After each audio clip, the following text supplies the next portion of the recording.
Celia Faye Meisel, and welcome to today's weekly live stream that is all about helping you to fix your sales problems and materialize cash and money in your business through the MORE method, which is more money, more sales with ease, more simplicity, more sales freedom, more growth.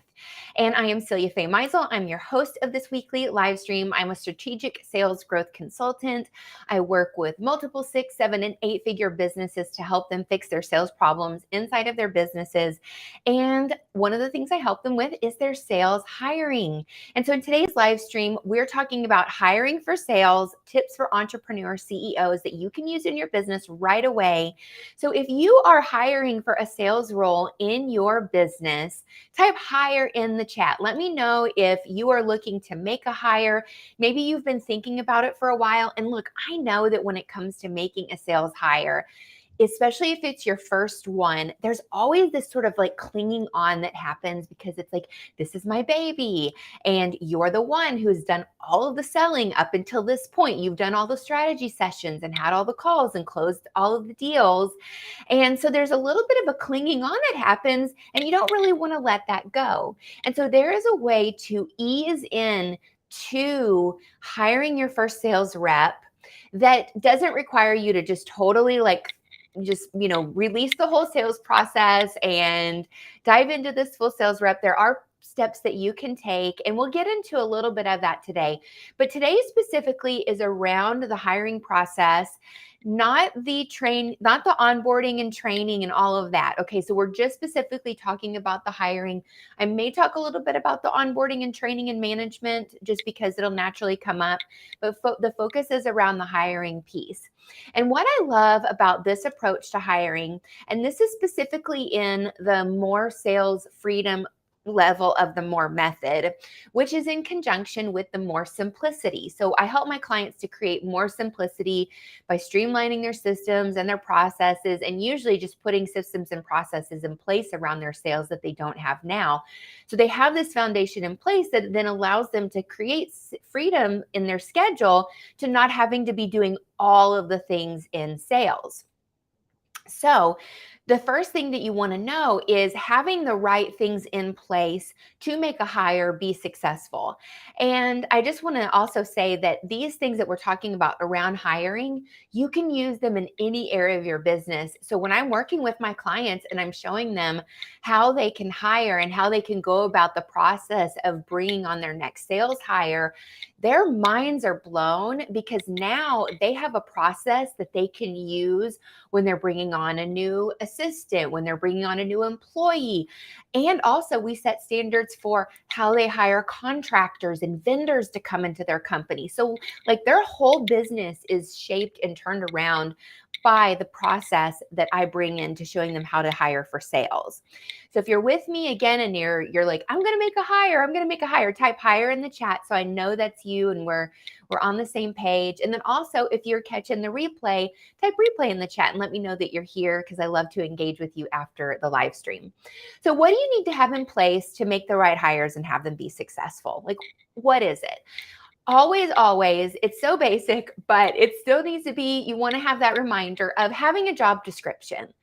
And having a job description, especially for a creative visionary entrepreneur, which are the people that I support, they get kind of in their heads and they freak out about what a job description is because maybe they've never written one before, right? They're like hiring people and kind of taking whatever they can get when they come along. But the thing is, the step before hiring, before creating the job description is just brain dump all of the things and all of the tasks that you want them to do. So start a running list of, oh my gosh, it would be great to, have somebody to do my sales calls. It would be great to have somebody who's going to call all of the leads that come into this specific funnel.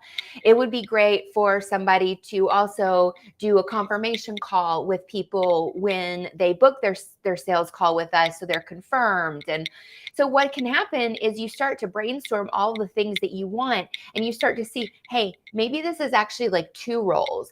It's like an SDR appointment setter and it's a sales rep. Or, you know what? I just need an SDR rep. I just need somebody that's going to help me with the administrative and the retention side of my calls.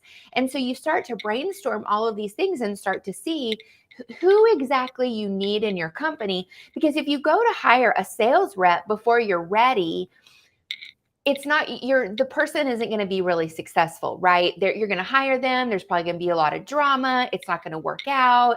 They're going to leave really quickly. And that will also happen when you don't have clear roles and responsibilities. So you want to have all of the ideas and brain dump all of the things that you want to get off of your plate, and then filter through that and make sure, is this for one role? Is this for multiple roles? And then prioritize, like, what is the thing that's going to free me up the most? Because ultimately, when you're going in to make hires, I call it hire for increase. And it's basically taking a prosperity principle and putting into hiring. And so when you're doing anything to create increase, you're actually wanting to like quantum leap or grow an area of your business and create increase. I think increase just speaks for itself. So usually you want to increase your available time that you have to be more creative and work on these big projects and these new offers and new events and speaking opportunities, all of these things. So you want to free yourself up, and then you also want to increase the revenue that's coming into your business. And so when you start to look at hiring for increase, you brainstorm all of those things that you want to get off your plate to create that increase, but then also bring in that expert who's really good at what you're not good at to create that increase in sales. Okay, so what needs to be in place to have them be successful? Number one is having that job description created, and before that you're brainstorming all of the things, all of the tasks that you want off your plate, and then creating a clear position opportunity. You also want to have, you don't have to have all the processes and all the stuff mapped out, but you do want to have a basic overview of the key things that you're going to want them to do in the business, the key deliverables, the key actions, and the KPIs that you're going to be tracking. So do I want people that are going to be coming in, and I want to have a certain level of accountability? If it's a sales rep, usually it's a conversion rate. It's a certain number of calls that you're going to want them to take per day. If you're going to bring in an SDR appointment setter, an SDR, a sales development rep, aka appointment setter, you're going to bring somebody like that in, then you are going to want them to have, like, they're going to make a certain number of dials per week or per day and per month, and they have sort of a quota and KPIs that they're meeting up to as well. So those are some things to think about when you're going and making that hire. And it may seem overwhelming, but it's very simple. It's just thinking about what are the clear expectations, because the big thing that loses you money and time with a bad hire is not thinking it through. Now, again, you don't have to have every single process detailed out. You don't have to have everything perfect before you make that hire, but you do want to have a working knowledge and an understanding of what those expectations are, so that when they come in, they can be successful. This is so, so, so important. And also think about it too, like, you're working with human beings in human lives, and you want it to be a joyful process for them to come into your company and want to support you and want to support your clients as well and your prospects. And so if there's a lot of drama when they come in because you didn't have clear expectations, they started out with one thing and now you're asking them for 25 other things, that's when that misalignment happens. So this is something that's going to cost you money and time and headache, because you don't have that clear expectation and that clear role designed. Now, does that mean that every time you go hire, it's going to be perfect and one and done and that's it? No, not necessarily. But when you have all of these things in place to have the right hires and have them be successful, like I'm describing now, makes it very easy that if somebody doesn't work out, you know it really quickly, and you're able to take what you learned. You already have all these processes in place that you can refine and say, you know what, I think we need to speak to this, this, and this. We're going to shift this in our interview process, and you can put it out there again and do another search. So what happens is when you're not organized and you're not systemized with your hires for sales, it costs you a lot of time and energy in that lag between something not working out and kind of recalibrating and regrouping and trying again. And honestly, this is where I would say the majority of the creative visionary entrepreneurs get stuck. And even me, who is more, creative, but like systematic and operational too. It's the same thing for me. Like if I don't have my process and my system and I don't have it documented and I try to do something from memory and I will have to go back and like redo it and get it to where it's repeatable and duplicatable again. So this is something that can hold people back. But once you have this system in place and you do it this way, you can hire anybody into your company and have a lot of success with it because it's a process that you can use in all areas of your business. And I think that that's where a lot of trainers come in, is like, you'll get like a business trainer who's going to teach you how to hire, but then like they don't know how to hire for sales. And then they're like, oh, hands off. Like, I can't help you with that. I've never hired for sales. I don't know what to look for in a sales rep. But what if you took the accountability and the KPIs and the requirements and the standards that you set for sales, which is a critical piece of your company? If you took that standard for sales and you use that to hire all roles in your business, imagine the level of performance and accountability and achievement that you would have in your team. And I am all about lean, efficient, high-performing teams. Everybody's clear on their role and responsibility. Everybody knows what they're doing. They're showing up. They're successful. And the whole company is winning, because when you have that kind of environment in your business, you're looking at scaling really quickly, really effectively with very little drama. So I see we have several people on today. Let me know that you're here. If you are looking to make a hire, type hire in the chat so I know. Hi, Anne. Anne says, excellent. Thanks, Anne. We've got sugar-coated peanuts. Sugar-coated peanuts, hey there. You're looking to make a hire. That is awesome. So let's keep going now with the content. If you have any questions that come up as I go, just let me know. So we've talked about the systemized document, right roles and responsibilities, research and do the pre-work so you know who you're bringing on and what that's going to look like. And this is what I always say, okay? Like, this is one of my favorite quotes.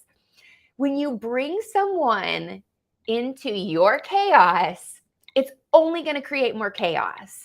And I don't know why we entrepreneurs, because I was there when I was in the early stages of my business, that I thought that I could hire a VA or I could hire someone and they were going to come and like fix my business. And honestly, like maybe at the very beginning, my very first hire, she was more strategic and she did help me. But I will say, I always have had a business coach or always have had a business training or a business curriculum that I was going through and following to help me grow my business, except for my first business where I had a music studio. There was literally no training or no access. I had to figure out everything on my own, and I grew a very successful practice. I had 35 clients in my studio per month. I was actually working 7 days a week. I was gigging, I was freelancing, and I actually burned out because I had so much going on and my prices were low and I had to work 7 days a week to make the maximum 4K a month. And so when I got into this world of business coaching and I learned, oh my gosh, like you can sell packages for thousands of dollars and tens of thousands of dollars and base it on transformation and not hours and not have to sell low ticket, I needed business coaching to help me learn that new model. So you want to have a strategist and you want to have partners in your business that are helping you to create simplicity, streamline, clear expectations, all of that. Because if you think that you're going to hire a sales rep and they're going to come in and fix your sales process, unless you're hiring them to do that, They're not going to. It's not their job. So I want you to know that somebody that's going to fix your sales process for you and do a full audit and actually come and clean it up, you're looking at somebody who does sales development. You're looking at somebody who has excellence in sales management to come in and do that. A sales rep is somebody who gets on the phone and they make calls for you. It's not their job to, or they do calls for you. It's not their job. Thanks, Anne. It's not their job to fix your funnel, to look at your, fix your funnel, to fix your Facebook ads, to fix your traffic,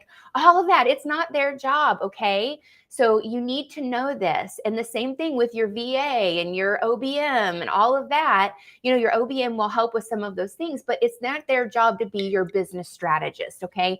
You need to be the creative visionary of your company and be the leader and bring in that support that can help you fill in the gaps and the missing pieces so that you can have more sales with ease, you can have more money, you can have more streamlined systems, okay? So if you're really resonating with this and you're looking for a business system and a sales system that's going to help you like quantum leap your growth, you can book a call with me at moremethod.info. The link is right here in my name description, moremethod.info. You can book a sales growth strategy call where I'll do a full sales and marketing quick assessment. And actually you can put your funnel and your link and your book a call and all that stuff. And I will take a look at that and find where you're missing out on money and leaving money on the table. Because all of these things, from the hiring to the systemization to the strategy and the creative direction of your business, it is either giving you money or you're leaking money and losing money. And you know that if you are not making as much money and closing as many sales as you could. So again, that comes back to bringing somebody into your chaos and expecting them to fix the chaos is only going to create more chaos. And my clients will often come to me and be like, okay, we hired this person and they're not doing their job. And they actually come to me to help them sort out the communication issues, the expectation issues, the lack of clarity, so they can come back and talk to that hire about what it is that they need. So I have a masterful gift of being able to ask questions. I got it from my mom. My mom called herself the 20 questions lady, but I ask a lot of questions and that's how I get clarity and I get answers and I get information. And I will usually walk away from a conversation and know way more about a person than anybody else in the room and some of their friends that have known them for years because of the questions that I ask. So the last piece is think about this, like what is your vision for your business and where is a sales hire going to help you go in the next few months and into quarter 2 and quarter 3 of 2023. And I'm telling you that if you're not ready to hand over the sales rep piece, because the actual like person who's going to be doing the sales calls, because I work with a lot of multi-6-figure business owners that they're just not quite at that place where they're ready to hire out that sales rep because they have some challenges with their lead flow and some other things going on. But we can hire out other areas like the appointment setter, sales development rep. We can bring on a sales admin. We can bring out somebody to do phone calls. I mean, there's so many areas that we can hire out and really inexpensively that will help you to get your business going further, faster. But you don't know to think about that usually because it's not your area of expertise. So that's my summary. Actually, I didn't summarize. That's my talk for today. Thank you for tuning in. So remember, you want to have that job description. And before you write the job description, you want to brainstorm all of the things and all of the roles and the responsibilities. You want to have a working list of processes and tasks and things that you want them to do. And the thing that I love about processes, I'll just say this really quickly. The reason that you don't need to have them all perfected and built out is that if they're stepping into a new role, then you're actually going to be creating those processes together. So you can say, I want a certain number of calls made to this segment of my list over the next 3 weeks or 1 month. And this is how I envision it. And so you will actually make a plan with that hire about how that's going to be done based on their strength and your expectation. So some of that will be co-created together. So that's why it's not necessary to have all of that mapped out. But here's the really, really cool thing is when you go about it this way, at the end of the, their trial period, or let's say that they move on, you have all of these systems and processes in place that when the next hire comes in, they're going to get up and running really, really quickly. And that's like where the money and the gold is. And somebody once told me, like, if you ever want to sell your business and have a succession plan, someone once told me, like, people don't buy businesses, they buy processes. So if you have no processes, like, nobody's going to buy your business, right? But if you have a lot of processes and it's highly profitable, and things are working, then you have a potential that you can sell your company down the road, which is amazing. So that's something to think about. And I just remembered that there's one last piece. And Anne, I know that you've sold businesses before, so you probably have some things to say about that. But the last piece that I want to say that I left out of this, it's really important for bringing in that hire and having them be successful. And this is that when you're bringing someone on, you have to look at their non-negotiables. What are the things that they absolutely 100% have to be able to do to be successful in the role? And then what are the things that I can train them on and teach them on, that I can teach them? So here's an example.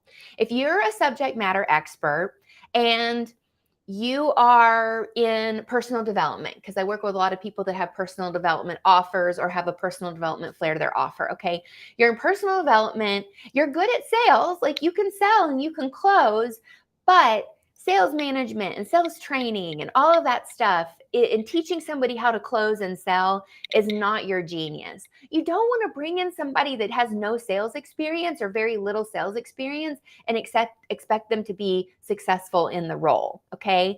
So for sales, you have to have those non-negotiables of what they need to have in place to be successful. And usually it's going to be a level of sales experience. They've sold on offers that are similar to yours. They have a good closing ratio. They have good rapport, blah, blah, blah. They high emotional intelligence, all of that. Or on the administrative side, they have, they can do calls and they can do follow-ups and all of that stuff.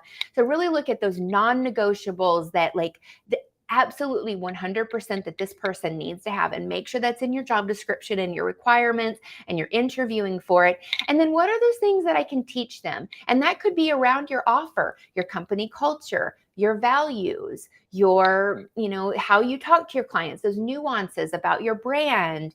And I'm sure that there's some other things as well, maybe specialty processes that you like to have in place that their knowledge and understanding will be able to apply into that area. So that's one thing that is so important. I want to make sure that I didn't leave that out. So thank you for tuning in today. I would love to know your top takeaways. Let me know in the chat. If you want to have a conversation, let me take a look at your business. Where are your sales and marketing gaps? Where are you leaving money on the table? And what's possible for your business in terms of revenue in 2023, because it's probably looking pretty good if you start to put the right systems and sales strategies in place into your company. You can book that call with me at moremethod.info. Thank you for tuning in today. Thank you for your engagement, and I'll see you next time. This is Celia Faye Meisel.